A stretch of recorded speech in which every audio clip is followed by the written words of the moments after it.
না, একটা হচ্ছে যে উনি কিন্তু রাইট কথা বলেছেন যে ওয়ার্ল্ড কাপ মানে প্রসপেক্টে আপনি যদি বলেন যে ওয়ার্ল্ড লেভেলে যে ধরনের খেলা হয় T20 ফরম্যাট, সেখানে কিন্তু 20 ওভারে দর্শকদের জন্য উত্তেজনা বাড়ানোর জন্য 250-300 রান হয়, যেটা সাউথ আফ্রিকান, অস্ট্রেলিয়ান, ইংলিশ প্লেয়াররা খেলে থাকেন বা ইন্ডিয়ান প্লেয়াররা খেলে থাকেন।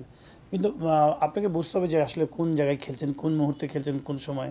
তো বর্তমানে বাংলাদেশে কিন্তু আমি বলবো যে রেইনি সিজন, এই 2টা মাস কিন্তু উইকেট আপনি কিন্তু যতই আপনি চেষ্টা করেন না, হয়তো লাকিলি হয়তো হয়ে যেতে পারে ভালো উইকেট, বাট খুব বেশি লাক ফেভার করবে না। কিন্তু সারাক্ষণই তো 2 ঘন্টা 3 ঘন্টা 1 ঘন্টা করে বৃষ্টি হয়। তো আপনি যদি দেখেন যে লাস্ট কয়েক মানে দিন আমি বলবো 2-3 সপ্তাহ অনেক বৃষ্টি হয়েছে বলবো ঢাকা শহরে, গোটা বাংলাদেশে। তো চারিদিকে যখন বৃষ্টি হবে মাটির তলে কিন্তু আলটিমেটলি পানি থাকে। তো এই সময়ে আপনি চাইলেও আপনি খুব রেয়ার কেস হবে যে আপনি বড় ধরনের ফ্ল্যাট উইকেট। তো এখানে আমি বলবো যে উনি হয়তো ভালো কথা বলেছেন, কিন্তু বর্তমানে এই সময়টাতে এই পরিবেশে কিন্তু 150, 60, 70 মতো রান হওয়ার মতো উইকেট যদি আমার কাছে মনে হয়। আপনি যদি দেখেন বাংলাদেশ টিম 110 রান করেছে, যেটা চেস করেছে 111 না। আমার কাছে মনে হয় যে 27 বল বাকি ছিল, সেখানে যদি 27 বলে আরও 40 রান করতো তাহলে কত হতো? 140, হ্যাঁ তাই কি না, 150 হয়ে যেত। তো 150 যদি করে থাকে তার মানে আপনি 160 মধ্যেও করতে পারতো যদি আরও পজিটিভ ক্রিকেট খেলতো। তো 160 আমার কাছে মনে হয় যে এটা সুন্দর উইকেট ছিল, রান করার মতো, যেমন উইকেট তেমন খেলা হবে। আইপিএলে কিন্তু অনেক সময় দেখবেন যে 250 রানের খেলা হয়, আবার 150 রানের খেলা হয়। তো ব্যাটসম্যানদের কোয়ালিটি খুব ইম্পর্টেন্ট, যে ব্যাটসম্যান কত তাড়াতাড়ি উইকেট বুঝতে পারে, যেটা পাকিস্তানি প্লেয়াররা আমার কাছে মনে হয় ব্যাটসম্যানরা অনুধাবন করতে পারে না। যে উইকেটটা একটু ফাস্ট উইকেট ছিল, একটু থেমে বল আসছিল একটু। আপনি যদি দেখেন যে অনেক বল ডট হচ্ছিলো, তারা বিট হচ্ছিলো পাকিস্তানি প্লেয়াররা 4 মার্চে 6 মার্চে, কিন্তু অনেক বল বিট হচ্ছিলো। তো সেই জায়গাতে যখন উইকেট পড়ে যাচ্ছে, তারা উইকেট শর্টসও খেলে যাচ্ছে, উইকেটও পড়ে যাচ্ছে। তো প্ল্যান হচ্ছিল 20 ওভার খেলবো, তো সেই 20 ওভার কিন্তু তারা ঠিকমতো খেলতে পারে না, এবং আমার মনে হয় যে পিক করতে পারে না যে এই উইকেটটা কেমন।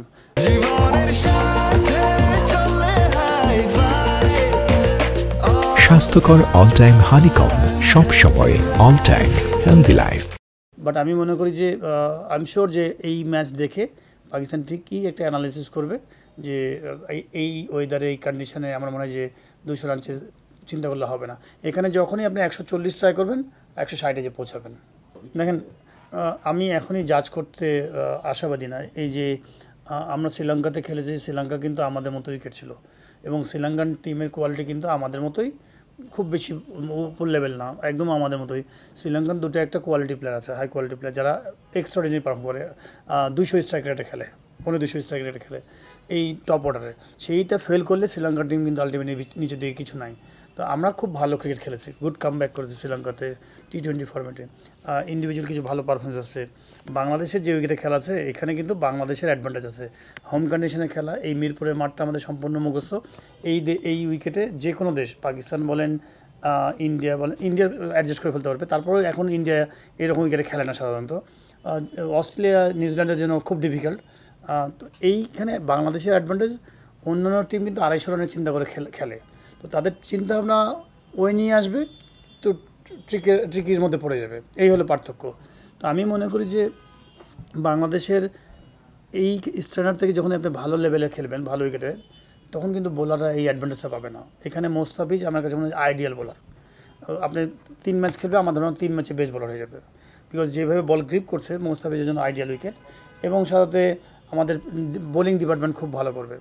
কিন্তু এইটার মানে এই না যে যখন আপনি 250 রানের উইকেট খেলাবে সেখানে আপনি কেমন বল করছেন, ওটা একটা আলাদা ব্যাপার। তো আমি এখানে এতটাতেই জাজ করা হবে না, বাট আমি বলবো যে আমাদের দেশের জন্য খুব ইম্পর্টেন্ট ছিল যে মোমেন্টামে আমরা যাচ্ছিলাম। বাংলাদেশ টিম বিগত কয়েক মাস, আমি বলবো অলমোস্ট বছরের মতো, খুব নিচের দিকে যাচ্ছিলো। আপনি তো মানুষজন খেলা দেখাই বন্ধ করে দিয়েছিল অলমোস্ট। ধরেন বেশিরভাগ মানুষই টিভিতে যেত না, মাঠেও যেত না, এরকম একটা অবস্থা হয়ে গেছিলো। স্পন্সর হারায় ফেলতেন। গুড কাম ব্যাক আমার কাছে মনে হয় এই দরকার আছে। এখন ইন্ডিভিজুয়াল প্লেয়াররা কিছু ভালো পারফর্ম করছে, কন্ট্রিবিউট করছে, টিমের রেজাল্ট আসছে। এইটার ধারাবাহিকতা ধরে রাখাটা খুব ইম্পর্টেন্ট, যে এই পরবর্তী ম্যাচ যে ম্যাচটা আছে সেটা যদি জিততে পারে খুবই ভালো, সিরিজটা জিততে পারলে খুবই ভালো। এইটাকে ধরে আপনাকে আস্তে আস্তে সামনের দিকে যে ভুলগুলো আমরা করেছি বিগত 7-8 মাস 1 বছর, সেই ভুলগুলো আমাদের মানে ডেভেলপ করা উচিত। দেখেন, না এইটা এখনই কিন্তু টু আর্লি টু জাজ যে ওয়ার্ল্ড কাপের জন্য এই টিম। আপনি ওয়ার্ল্ড কাপ আপনাকে বলে দিবে সময়ের সাথে যে কোন কোন প্লেয়ার ওয়ার্ল্ড কাপ খেলা উচিত, প্রসেসিংয়ের মধ্যে থাকবে। আপনি তো নিশ্চয়ই জানেন যে এই টিমে যারা আছে তারা সম্ভাব্য ওয়ার্ল্ড কাপের একটা স্কোয়াড, সাথে আরও হয়তো 2-3 জন আছে আনলাকি যারা হয়তো পারফর্ম করার সুযোগ পায় নাই বা অফ ফর্মের কারণে বাইরে ছিল। তো আমি মনে করি যে প্রসেসিং থাকবে ওয়ার্ল্ড কাপকে একটা ভীষণ, বাট এই ম্যাচগুলো জিতাটা খুব ইম্পর্টেন্ট। সাপোজ আপনি পাকিস্তানের সাথে সেকেন্ড ম্যাচ জিতে গেলেন, আমার মনে হয় যে যদি সেকেন্ড ম্যাচ জিতে যান, থার্ড ম্যাচে যে আপনার আমি মনে করি যে প্ল্যান তৈরি করা, যে একটা দুটো প্লেয়ার আপনি ফাইন টিউন করে হয়তো দেখা গেল যে আবার একটু পারফর্ম করে একটা পাকিস্তানের সাথে ম্যাচ খেললো, কনফিডেন্সটা বিল্ড আপ হলো, 3 নম্বর ম্যাচ জিতলেন, আস্তে আস্তে করে আপনাকে 15 জনকে হেলদি প্লেয়ার বানাতে হবে। সাথে 15 জনের পিছনে যারা স্ট্যান্ড বাই আছে তাদেরকেও একটু হেলদি বানাতে হবে, যে আমি ওয়ার্ল্ড কাপের আগে যেন সবাইকে একটা সুন্দর একদম রেডি করে বানায় নিয়ে যেতে পারি, যে কোনো প্লেয়ার ইঞ্জুরিতে পড়লে তার ব্যাকআপ প্লেয়ার যেন একটা স্ট্রং। এখন ধরেন সাপোজ আমাদের যদি পারভেজ ইমন ভালো ব্যাটিং করছে বা জুনিয়র তামিম ভালো ব্যাটিং করছে, ধরলাম কথা বারুদুর হৃদয়, ধরেন পারভেজ ইমন যদি ইঞ্জুরিতে পড়ে, আপনার ব্যাকআপ প্লেয়ার নাই তো ওপেনার, আলটিমেটলি আপনি অফ ফর্মের প্লেয়ারকে খেলাবেন।